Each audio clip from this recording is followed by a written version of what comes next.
det begyndte at krakelere, falde fra hinanden, og jeg kunne ikke forstå det. Det var som at være midt i en horrorfilm, hvor alting krakelerede.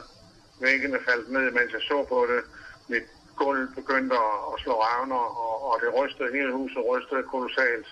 Jørgen Leths haitianske assistent kom ham til undsætning. De skyndte sig ud på gaden sammen med de 3 andre danskere og husets kok.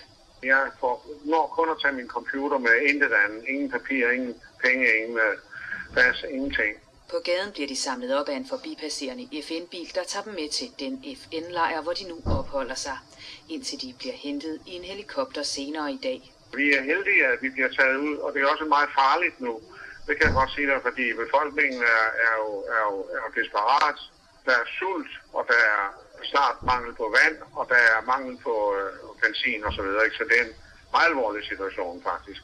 Oplevelsen af jordskælvskatastrofen kalder Jørgen Leth en rædselsvision. Fuldstændig som verdens ende på mange måder. Ikke? Og for mig er det jo også meget alvorligt, fordi det ændrer mit liv totalt. Ikke? Jeg har ligesom mistet alt der. Hele min arkiv og min samling og alt. Så jeg aner ikke, hvad jeg skal gøre herfra.